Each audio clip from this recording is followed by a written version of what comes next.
નમસ્કાર વિદ્યાર્થી મિત્રો, સરસ્વતી ગ્રુપ ઓફ એજ્યુકેશન દ્વારા ચાલતા આ ઈ-લર્નિંગ પ્રોગ્રામમાં હું બ્રિજેશ સાકડેચા ફરી એકવાર આપ સૌનું રંગારંગ સ્વાગત કરું છું. આપણે ધોરણ 12 ની અંદર ફિઝિક્સ વિષયની અંદર ચેપ્ટર નંબર 2 કે જેનું નામ છે સ્થિત વિદ્યુત સ્થિતિમાન અને કેપેસિટન્સ, એના વિશે આપણે અભ્યાસ કરતા હતા કે જેમાં આજે આપણે લેક્ચર નંબર 13 જોશું. અગાઉના 12 લેક્ચરની અંદર આપણે કઈ કઈ વસ્તુનો અભ્યાસ કરી ગયા તે ફટાફટ આપણે રિકોલ કરી દઈએ. તો ચેપ્ટરની શરૂઆતમાં આપણે શું મેળવવું હતું?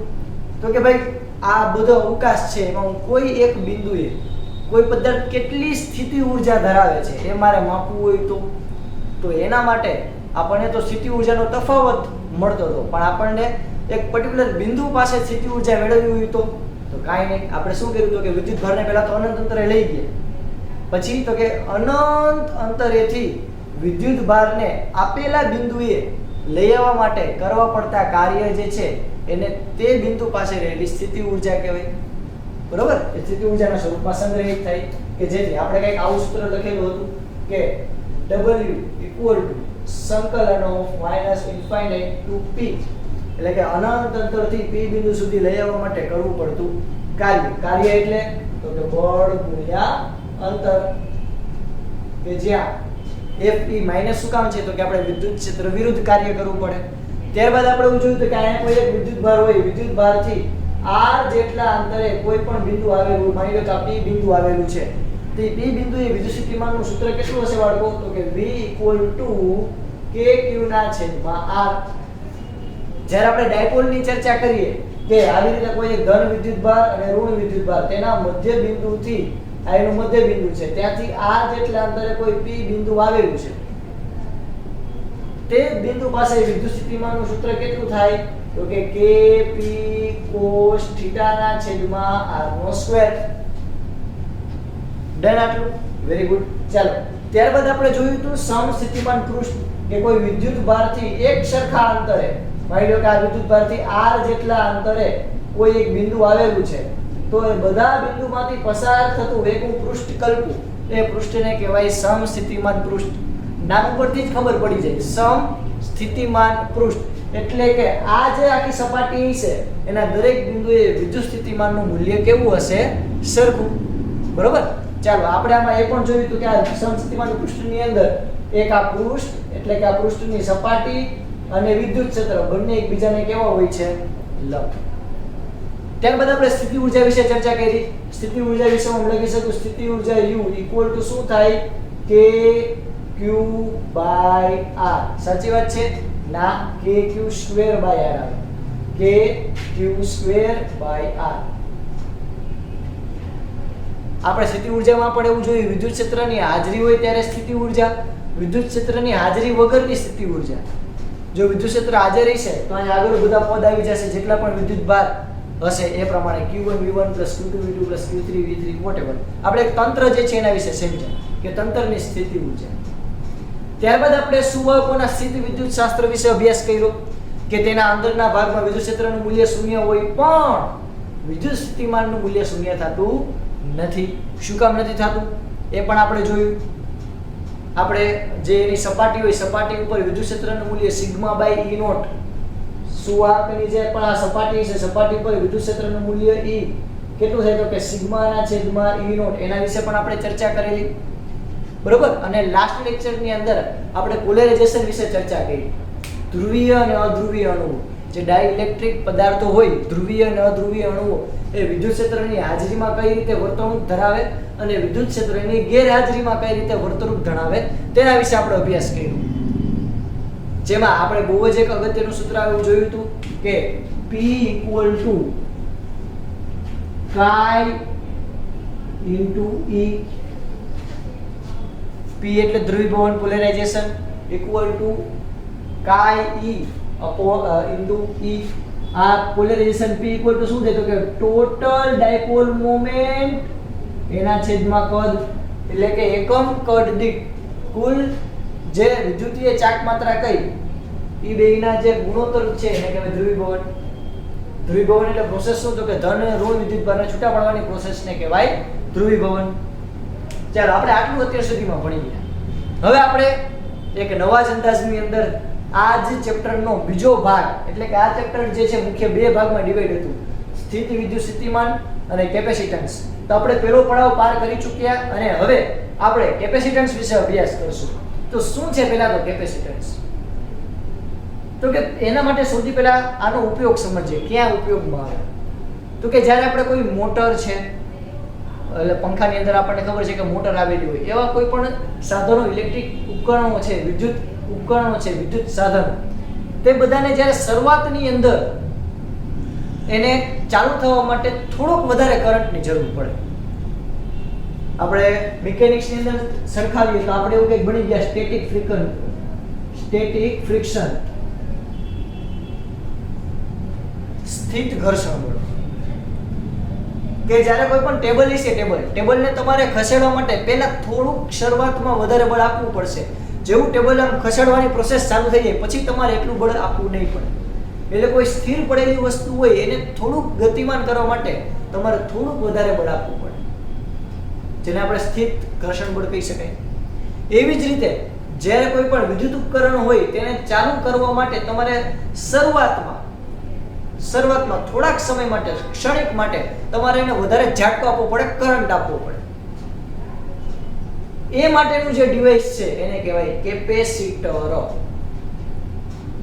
જનરલી તમે કોઈ પણ આપણે વિદ્યુત પંખા જોઈએ તો વિદ્યુત પંખાની અંદર આવો એક નળાકાર આકારનું એક સાધન આવેલું હશે, અથવા તો તમે કોઈ પણ પીસીબી જોવો, ઇલેક્ટ્રિક સર્કિટ જોવો તો ઇલેક્ટ્રિક સર્કિટની અંદર એક ગોળાકાર આવા આકારના સાધનો તમને જોવા મળશે, આવા આકારનું ઉપકરણ જોવા મળશે કે જેને કહેવાય કેપેસિટર.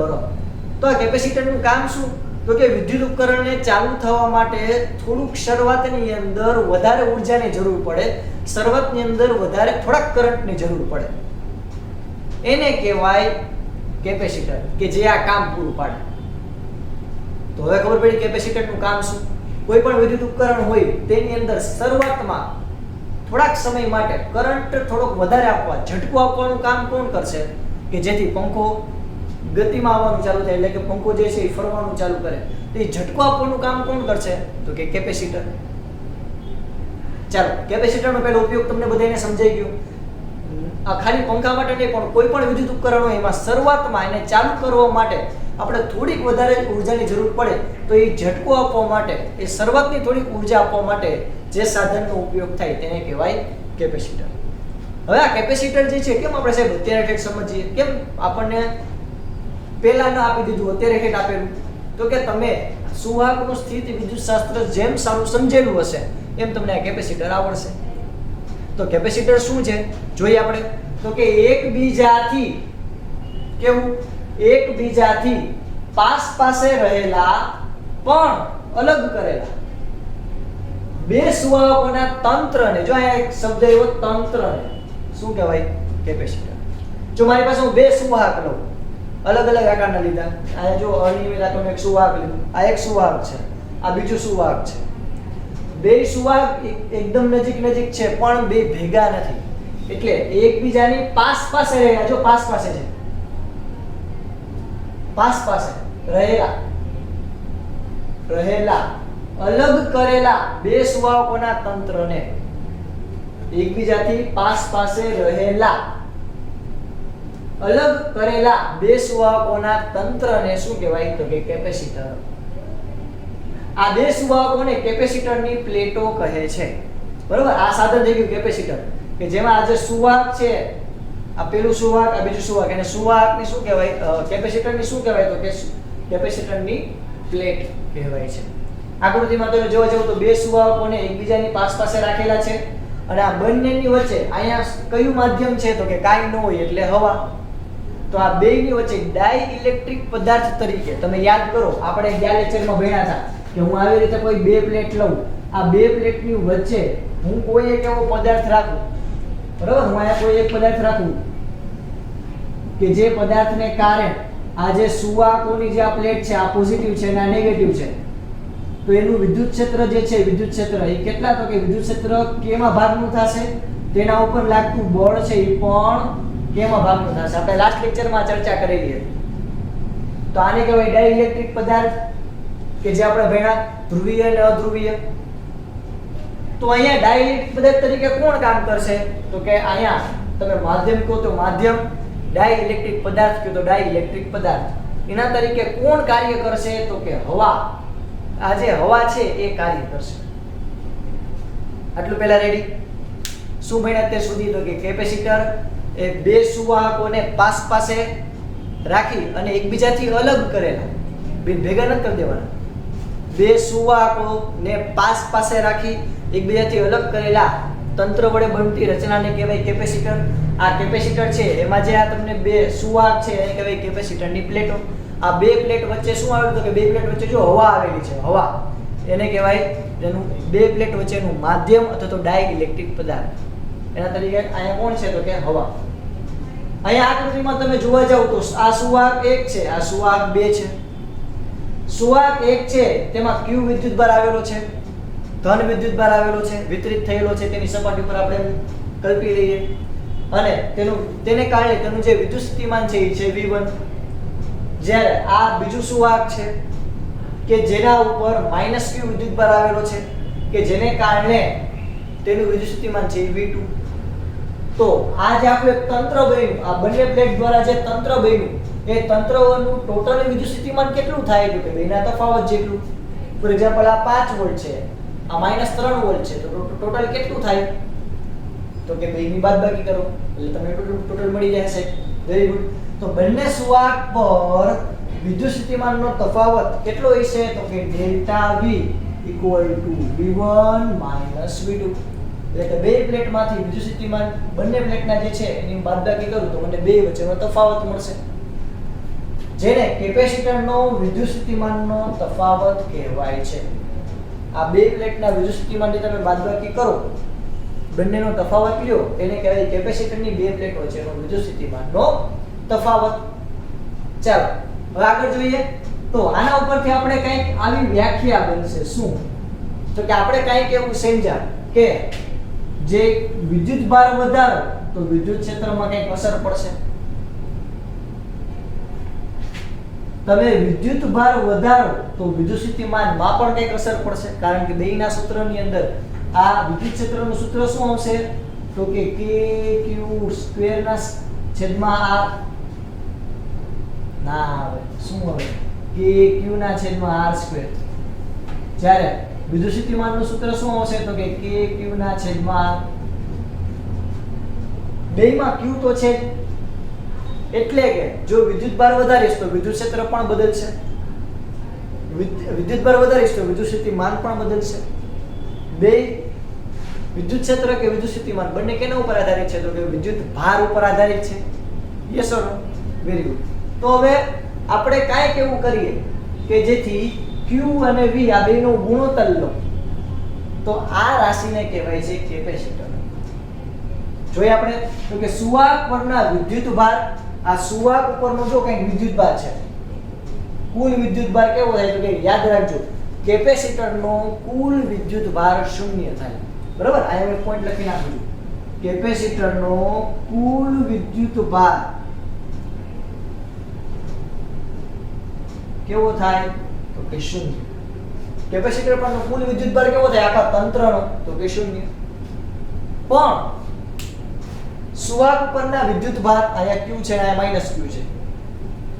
તો સુવાહક પરના વિદ્યુત ભાર અને તેનું કંઈક સ્થિતિમાન છે, સ્થિતિમાન, આ બંને જ્યારે સ્થાયી પરિસ્થિતિમાં હોય, એટલે કે વિદ્યુત ક્ષેત્ર કે એવું કંઈ બદલતું ન હોય, તમે બહારથી વિદ્યુત ભાર અંદર ઉમેરતા ન હોય, એવું કંઈ સ્થિર સ્થિતિ હોય, તો સ્થિર સ્થિતિની અંદર આ વિદ્યુત ભાર અને વિદ્યુત સ્થિતિમાન બંનેનો ગુણોત્તર લઉં તો એ ગુણોત્તર અચળ રહે છે. બરાબર? બંનેનો ગુણોત્તર કેવો રહે દીકરાઓ? તો કે અચળ રહે છે, અચળ. જેને શું કહેવાય? તો કે સુવાહકનું કેપેસિટન્સ કહે છે. શું કહેવાય? કેપેસિટન્સ. હજી એકવાર, સુવાહક ઉપર રહેલો વિદ્યુત ભાર Q અને વિદ્યુત સ્થિતિમાનના તફાવતના ગુણોત્તરને શું કહેવાય? તો કે કેપેસિટન્સ કહે છે. એટલે કે હું એનું કંઈક સૂત્ર લખવા જાઉં તો સૂત્ર શું થાય? તો કે સૂત્ર C = Q ના છેદમાં V. C = Q ના છેદમાં V. એકમ વિદ્યુત સ્થિતિમાન દીઠ રહેલો વિદ્યુત ભાર, એમ કહો તો ચાલે. આટલું પહેલા ક્લિયર. કોઈ પણ સુવાહક છે એમાં વિદ્યુત ભાર અને વિદ્યુત સ્થિતિમાન બેયનો ગુણોત્તર લઉં તેને કહેવાય કેપેસિટન્સ. આ કેપેસિટન્સ એ કેવી રાશિ છે? તો કે કેપેસિટન્સ એ અદિશ રાશિ છે. એને કઈ દિશાએ લેવા દેવા નથી. એવું નહીં હોય કે ભાઈ પૂર્વ બાજુ તો કે વધારે લાગે, પશ્ચિમ બાજુ ઓછું લાગે. દિશાની કે વાત જ નથી. કેપેસિટન્સ એ અદિશ રાશિ છે. તેના બે એકમો છે. એક છે કુલમ પ્રતિ વોલ્ટ, કારણ કે વિદ્યુત ભારનો એકમ કુલમ, વોલ્ટ એ વિદ્યુત સ્થિતિમાનનો એકમ છે વોલ્ટ, એટલે C ના છેદમાં V. અથવા તો બીજો એકમ છે ફેરાડે. શું છે બીજો એકમ? ફેરાડે. આ ફેરાડે હકીકતમાં વ્યવહારમાં તમે જોવા જાવ તો બહુ મોટો એકમ છે. આપણે જનરલી જોવા જઈએ તો જનરલી કેપેસિટરના બીજા નાના એકમો પણ આપણને જોવા મળશે, જેમ કે 1 માઇક્રોફેરાડે, 1 નેનો ફેરાડે. 1 માઇક્રોફેરાડે એટલે 10⁻6 ઘાત ફેરાડે. 1 નેનો એટલે તો કે 10⁻9 ઘાત ફેરાડે. ચાલો આપણે મોટા એકમોની વાત કરીએ તો મોટા એકમોની અંદર આવશે 1 કિલો ફેરાડે, 10⁻³ ઘાત ફેરાડે. 1 મેગા ફેરાડે એટલે કે 10⁻6 ઘાત ફેરાડે. તો આ બધા એના મોટા એકમ થઈ ગયા. ગીગા ફેરાડે, બરાબર? તો આ બધા એના મોટા એકમ. ઓકે, આટલું પહેલા બધાને રેડી? ચાલો. તો અહીંયા આપણે એકમ એનો ભાઈનો કયો છે? તો કે કુલમ પ્રતિ વોલ્ટ અને બીજો એકમ છે એનો ફેરાડ. ચાલો આ કેપેસિટન્સ નું મૂલ્ય આપણે જોઈએ કેના ઉપર આધારિત છે. કેપેસિટન્સ નું મૂલ્ય કેના ઉપર આધારિત છે? કેપેસિટર ની પહેલા તો આપણે સંજ્ઞા જોઈએ. એને કેના તરીકે દેખાડવામાં આવે? તો કેપેસિટર ની જો હું સંજ્ઞા દઉં તો કેપેસિટર જે છે એને આવી રીતે દર્શાવવામાં આવે છે.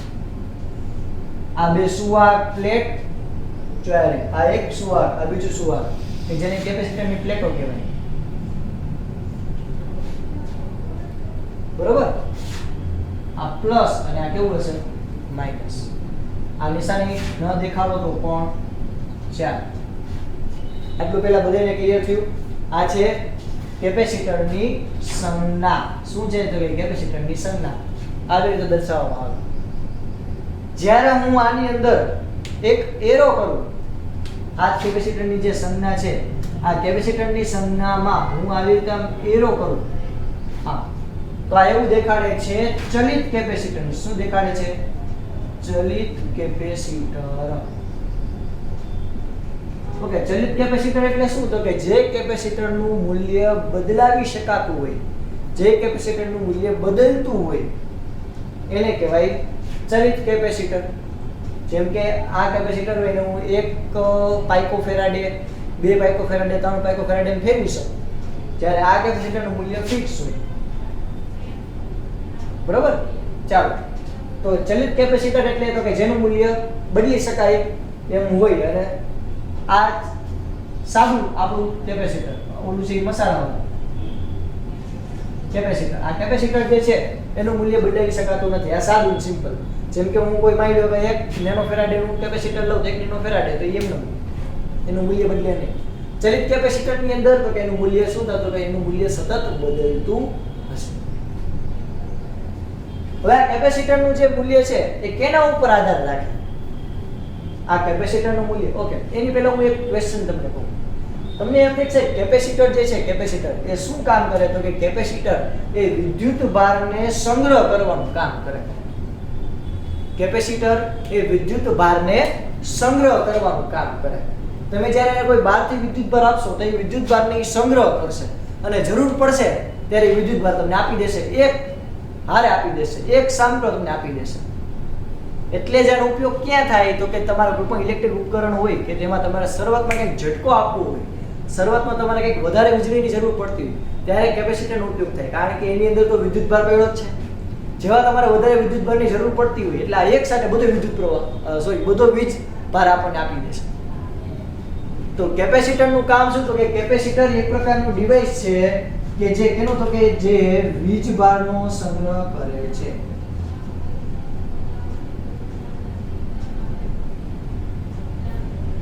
તે વીજ ભારનો સંગ્રહ કરે છે અને જરૂર પડે ત્યારે આપણને એક સાથે આપણને વીજભાર આપે છે. તો આપણને એમ થાય છે આમાં તો આ તો વિદ્યુતભારને સ્ટોર કરે છે, ભેગા કરે છે અને એક સાથે આપણને કરંટ આપે છે કે જેથી આપણે કોઈ પણ વિદ્યુત ઉપકરણને શરૂઆતમાં ચલાવી શકીએ. તો એનો કાંઈક જે કંઈ પણ સૂત્ર જે છે એક માત્ર Q આવવું જોઈએ, Q ખાલી વિદ્યુતભાર. તો અહીંયા વોલ્ટેજનું શું કામ છે? વિદ્યુત સ્થિતિમાનનો તફાવત શું કામ છેદમાં છે? કારનો એકમ એવો હોવો જોઈએ કે કુલમ, કારનો એકમ એવો હોવો જોઈએ કે ઊર્જા, કારણ કે આપણને શરૂઆતમાં કંઈક ઊર્જા આપશે, કંઈક એવું હોવું જોઈએ. પણ અહીંયા તો જુઓ તમે, આનો એકમ છે કુલમ પ્રતિ વોલ્ટ. અહીંયા વોલ્ટેજને ધ્યાનમાં લીધું છેદમાં. એવું શું કામ? વોલ્ટેજને શું કામ ધ્યાનમાં લીધું? તો કે એને ધ્યાનમાં લીધું એનું એક રીઝન કહું. આપણે પહેલા એવું ભણ્યા હતા કે વોલ્ટેજ V એટલે શું? વોલ્ટેજ V એટલે તો કે એકમ વિદ્યુત ભાર દીઠ કરવું પડતું કાર્ય. બરોબર ને? એકમ વિદ્યુત ભાર દીઠ કરવું પડતું કાર્ય. હવે માની લો કે અહીંયા કોઈ એક ગોળો છે, આ ગોળો પર મારે વધારાનો વિદ્યુતભાર ઉમેરવો છે. અહીંયા ઓલરેડી એક વિદ્યુતભાર છે, મારે વધારાનો વિદ્યુતભાર ઉમેરવો છે તો મારે કંઈક કાર્ય કરવું પડશે. વધારાનો વિદ્યુતભાર મારે ઉમેરવો હોય એટલે તમારે dq જેટલો વિદ્યુતભાર ઉમેરવો છે તો મારે વધારાનું કાર્ય કરવું પડશે. હવે જેમ કાર્ય ઓછું કરું, એ મારા ફાયદામાં રહે, કારણ કે જેટલું કાર્ય ઓછું કરીશ એટલી મારામાં શક્તિ વધારે રહેશે. તો અહીંયા dq જેટલું વધારાનું વિદ્યુતભારને મારે આ સુવાહક ઉપર રાખવું છે. તેના માટે મારે કેટલું કાર્ય કરવું પડશે? વિદ્યુતભારને હું ક્યાંથી લઈ આવીશ? તો કે ભાઈ આપણી ફેક્ટરી ક્યાં છે? અનંત અંતરે. અનંત અંતરે તે વિદ્યુતભારને ખેંચાવીશ. હાલો ભાઈ અહીંયા આવો. તો વિદ્યુતભાર આવ્યા, dq જેટલા વિદ્યુતભારને હું અહીંયા લઈ આવ્યો. તેના માટે કરવું પડતું કાર્ય કેટલું હશે? તો કે કરવું પડતું કાર્ય હશે v * dq. Yes or no? v * dq. આમ જે ગુણાકારમાં આવે તો આના ઉપર આપણે w બરાબર શું લખી શકીએ? કે v * q. આટલું કયા clear? v * q. Okay good. ચાલો, તો હું જેમ કાર્ય ઓછું કરીશ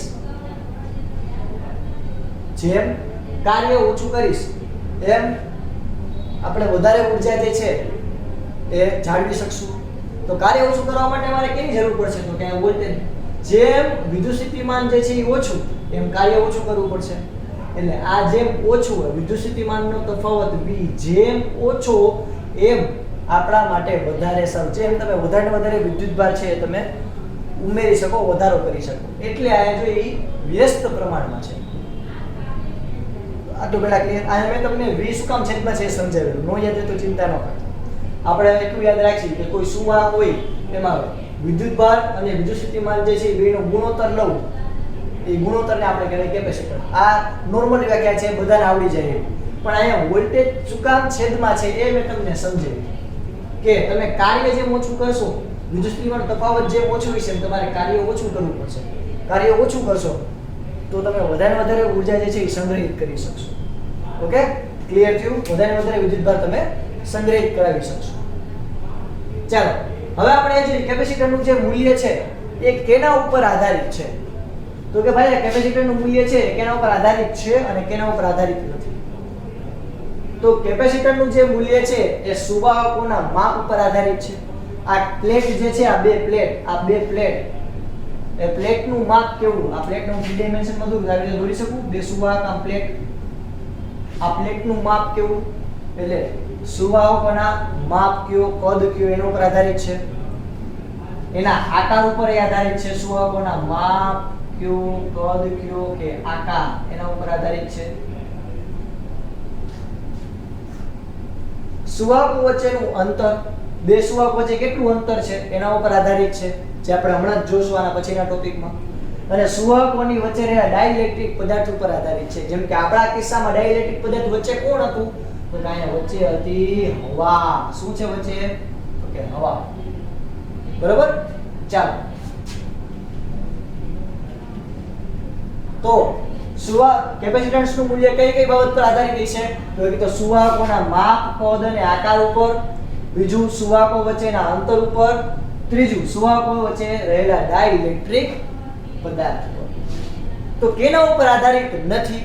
તો કે સુવાહકોનું જે છે વિદ્યુત ભાર, સુવાહક ઉપર રહેલો વિદ્યુત ભાર અને વિદ્યુત સ્થિતિમાનનો તફાવત એના ઉપર આધારિત નથી. આપણે જો યાદ રાખજો, વિદ્યુત ક્ષેત્ર વિશે આપણે પહેલા ચેપ્ટરમાં ચર્ચા કરી હતી કે વિદ્યુત ક્ષેત્રનું જે મૂલ્ય છે એ વિદ્યુત ક્ષેત્રનું જે મૂલ્ય છે, વિદ્યુત ક્ષેત્રનું મૂલ્ય એ કુલંબીય બળ કે વિદ્યુત ભાર ઉપર આધારિત નથી, એના કરતા સ્વતંત્ર છે. એવી જ રીતે અહીંયા તમે જુઓ ધ્યાનથી, તો અહીંયા C આપેલું છે Q ના છેદમાં V, જેમાંથી આપણે કહી શકીએ કે જે કેપેસિટન્સનું મૂલ્ય છે, કેપેસિટરનું મૂલ્ય, કેપેસિટર એટલે તો કે વિદ્યુત ભાર સંગ્રહ કરવાની ક્ષમતા, કેપેસિટન્સ. તો એ જે કેપેસિટન્સનું મૂલ્ય છે એ વિદ્યુત ભાર ઉપર આધારિત નથી, સંગ્રહ કરવાની ક્ષમતા વિદ્યુત ભાર ઉપર આધારિત નથી, વિદ્યુત સ્થિતિમાનના તફાવત ઉપર પણ આધારિત નથી. એટલે કેપેસિટરનું મૂલ્ય જે છે એ સુવાહકોના માપ, કદ અને આકાર ઉપર આધારિત છે, સુવાહકો વચ્ચેના અંતર ઉપર આધારિત છે અને સુવાહકોની વચ્ચે ડાઇલેક્ટ્રિક પદાર્થ જે છે, માધ્યમ છે, એના ઉપર આધારિત છે. તે Q અને V ઉપર આધારિત નથી. ઓકે, ચાલો આટલું પહેલા બધાને ક્લિયર થયું? આટલું તમારા બુકની અંદર પહેલા લખી લ્યો.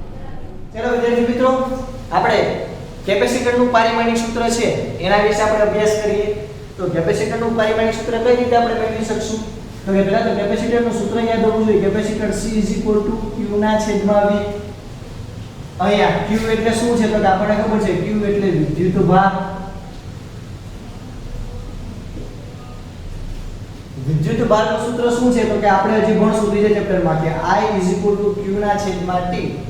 આના પરથી Q શું લખી શકું? તો કે I × T. એટલે વિદ્યુત ભારનું પારિમાણિક સૂત્ર થાય A1T1. આ વિદ્યુત ભારનું પારિમાણિક સૂત્ર થયું. ચાલો હવે આપણે આવી જ રીતે વિદ્યુત સ્થિતિમાનના તફાવતનું સૂત્ર મેળવીએ. તો વિદ્યુત સ્થિતિમાનનો તફાવત એટલે તો કે W ના છેદમાં Q, એટલે કે એકમ વિદ્યુત ભાર દીઠ કરવું પડતું કાર્ય. ચાલો તો અહીંયા કરવું પડતું કાર્યનું પારિમાણિક સૂત્ર A1L2T - 2 છેદમાં Q એટલે તો કે આપણે હમણાં જ મેળવ્યું Q એટલે થાય A1T1. ચાલો આના ઉપરથી વિદ્યુત સ્થિતિમાનના તફાવતનું પારિમાણિક સૂત્ર શું થશે બાળકો? તો કે M1 L2. ઓકે, T તો કે જો આ +1 છે બરાબર, ઉપર આવે છેદમાં છે, ઉપર આવે તો પોતે નિશાની બદલશે, +1 છે, ઉપર આવે તો માઈનસ થઈ ગઈ. તો -2 માં -1 ઉમેરું તો કેટલા થાય? -3 અને A -1. 12 31 એમ યાદ રાખી શકો. તો આના ઉપરથી વિદ્યુત સ્થિતિમાનના તફાવતનું મૂલ્ય થશે આટલું. ચાલો હવે આપણે આ બેયને કિંમત મૂકી આપણે કેપેસિટન્સના સૂત્રની અંદર. તો કેપેસિટન્સનું સૂત્ર શું હતું? તો કે C = Q ના છેદમાં V. કિંમત મૂકીએ તો Q એટલે થાય A1T1, V એટલે થાય M1L2T - 3 A -1. ચાલો આના ઉપરથી કેપેસિટન્સનું સૂત્ર તો કે પહેલા તો M લખું, M તો ઉપર આવશે તો -1, L પણ નીચે પ્લસ છે, ઉપર આવે તો -2, T નીચે -3 છે, ઉપર આવે તો +3 થાય. અરે યાર, કોઈ પણ આયા તમને પદ રકમ આપેલી ઉપર આવે છેદમાંથી અંશમાં આવે તો પોતે પોતાની નિશાની બદલશે. તો -3 ઉપર આવે તો +3 થાય, +3 ને 1 4 અને A -1 ઉપર આવે તો +1 તો થાય કે 2, કારણ કે 1 1 હતું, આ ઉપર આવે તો પ્લસ થઈ ગયું, 1 ને 1 2. તો અહીંયા આપણને આ જે છે મળેલું એ કેપેસિટરનું પારિમાણિક સૂત્ર છે કે જ્યાં MLT એ તો આપ જાણો છો, માસ, લેન્થ, ટાઈમ, એ ફોર એમ્પિયર. એમ્પિયર કેનો એકમ છે? તો કે વિદ્યુત પ્રવાહનો. કદાચ તમને એમ કહે, ઘણી બુકમાં એવું લખેલું હશે કે આયા વિદ્યુત પ્રવાહને તમે I ગણો, તો એના માટે પારિમાણિક સૂત્ર તમે કેમ લખી શકો? M - 1 L - 2 T4 અને I2. જો અહીંયા તમને વિદ્યુત પ્રવાહ છે એને I તરીકે દર્શાવવો એમ કહે તો તમારે આ રીતે લખવાનું, કાંઈ ફેર નથી. કદાચ તમને એમ કહે કે વિદ્યુત ભારના સંદર્ભમાં પારિમાણિક સૂત્ર મેળવો, તો એના માટે કઈ રીતે કરશું? તો કે જો આપણને ખબર છે કે C = શું થાય?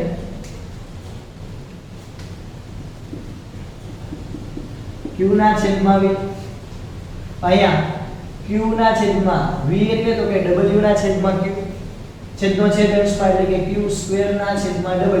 તો કેપેસિટરનું બીજું સૂત્ર શું થાય એટલે q સ્ક્વેર ના છેદમાં w. ચાલો તો આના ઉપરથી હું કિંમત મૂકું તો q સ્ક્વેર એમ રાખીશ કારણ કે એના સંદર્ભમાં તો આપણે મેળવવું છે. w એટલે તો કે m1 l2 t -2. બધા ઉપર જવા દો તો કેપેસિટન્સ બરાબર શું થાય l -1 l -2 t +2 અને q2 કે જ્યાં q એટલે વિદ્યુત ભાર. તો વિદ્યુત ભારના સંદર્ભમાં કેપેસિટરનું પરિમાણિક સૂત્ર કેટલું થાય તો કે આટલું. ઓકે બાળકો, તો આવી રીતે તમે કેપેસિટરનું પરિમાણિક સૂત્ર મેળવી શકો છો. ચલો આટલું પહેલા ફટાફટ તમારા બુકની અંદર લખી દો. ચાલો હવે આપણે ચર્ચા કરીએ ડાઇલેક્ટ્રિક સ્ટ્રેન્થ વિશે. કોને કહેવાય ડાઇલેક્ટ્રિક સ્ટ્રેન્થ? તો કે જ્યારે કેપેસિટરની પ્લેટો ઉપર વિદ્યુત ભાર જે છે એનું મૂલ્ય વધારવામાં આવે, ઘણું બધું વિદ્યુત ભાર જે છે એ બહારથી ઉમેરવામાં આવે, વધારે દેવામાં આવે, તો એક સમય એવો આવશે કે ઘણો બધો વિદ્યુત ભાર વધી જાય કે જેને કારણે બે પ્લેટ વચ્ચે જે માધ્યમ રહેલું છે, આપણે જનરલી એવું જોઈએ કે બે પ્લેટ વચ્ચે આ હવા છે, તો આ હવા જે છે આયનીકૃત થાય, એટલે કે હવા જે છે ત્યાં પણ આયનો બનવા માંડે. બરોબર? તો તમે આ બંને વિદ્યુત ભાર ઉપર મૂલ્ય વધારતા જાવ વિદ્યુત ભારનું, આ બાજુ પોઝિટિવ આ બાજુ નેગેટિવ, કે જેને કારણે વચ્ચે રહેલું ડાઇલેક્ટ્રિક માધ્યમ, વચ્ચે રહેલી ડાઇલેક્ટ્રિક માધ્યમ જે છે એ પણ પોતે આયનીકૃત થાય. તે પણ પોતે શું થાય કે આયનીકૃત થાય. એટલે આટલી ઘટના ક્લિયર થઈ કે હું અહીંયા વિદ્યુત ભાર સતત ઉમેરતો જ જાઉં. તો વચ્ચેનું જે માધ્યમ છે ને એ વચ્ચેના માધ્યમમાં પણ આયનો પછી બનવા માંડે, એ આયનીકૃત થઈ જાય. અને વચ્ચેની હવા છે એ હવા આયનીકૃત થઈ જાય. એટલે તમે જો ક્યારેક એવું બને હવામાં શોર્ટ લાગે, જો બંને પ્લેટ વચ્ચે એકદમ પ્રબળ વિદ્યુત ક્ષેત્ર હોય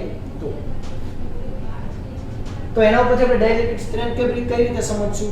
તો કે જો એ મહત્તમ વિદ્યુત ક્ષેત્ર સુધી આપેલ અવાહક માધ્યમ અવાહકતાનો ગુણધર્મ જાળવી રાખે. બરોબર? આ તમે જે વિદ્યુત ક્ષેત્ર આપો છો, તમે કઈક વિદ્યુત ક્ષેત્ર મહત્તમ આપ્યું, એ મહત્તમ વિદ્યુત ક્ષેત્ર સુધી એ પદાર્થ જે છે એ પોતાનો અવાહકતાનો ગુણધર્મ જાળવી રાખે, તેને કહેવાય તેનું ડાઇલેક્ટ્રિક સ્ટ્રેન્થ. તેના પછી તમે જો વિદ્યુત ક્ષેત્રનું મૂલ્ય હજી પણ વધારો ને તો એ પોતે અવાહકતાનો ગુણધર્મ ગુમાવે અને પોતે વાહક તરીકે વર્તે, આયનીકૃત થઈ જાય. તો કોને કહેવાય ડાઇલેક્ટ્રિક સ્ટ્રેન્થ?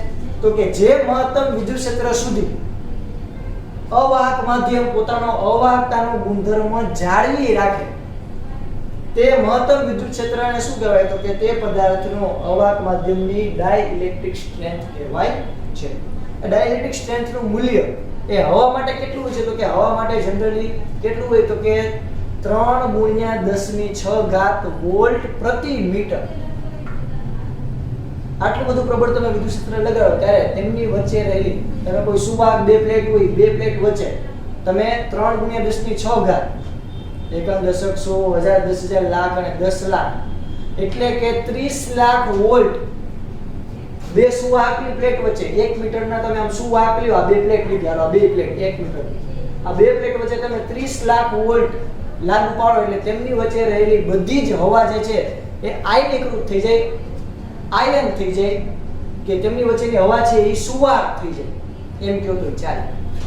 પોતે અવાહકતાનો ગુણધર્મ ગુમાવે. બરોબર? જ્યારે આ ડાઇલેક્ટ્રિક સ્ટ્રેન્થ મૂલ્ય છે એટલે આટલા મૂલ્ય સુધી પોતે મહત્તમ પોતે અવાહક તરીકે કામ કરે છે, તેના પછી એ વાહક તરીકે કામ કરે છે. આના કરતાં વધારે વિદ્યુત ક્ષેત્ર આપો 3 × 10⁶ વોલ્ટ પ્રતિ મીટર, તેના પછી તો એ વાહક તરીકે કામ કરશે, ત્યાં સુધી અવાહકતાનો ગુણધર્મ જાળવી રાખે છે, એટલે એને કહેવાય ડાઇલેક્ટ્રિક સ્ટ્રેન્થ.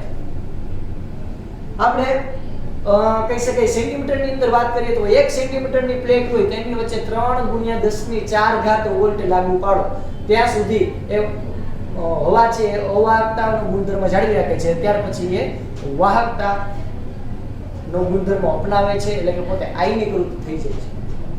ઓકે વિદ્યાર્થી મિત્રો, તો આજના લેક્ચરની અંદર આપણે કેપેસિટર શું છે તો કે એક પ્રકારનું વિદ્યુત ઉપકરણ છે કે જે શરૂઆતમાં કોઈ પણ વિદ્યુત ઉપકરણ છે એને ઝટકો દેવાનું, વધારે ઉર્જા આપવાનું કામ કરે. કેપેસિટર એ વિદ્યુત ભારનો સંગ્રહ કરતું ઉપકરણ છે.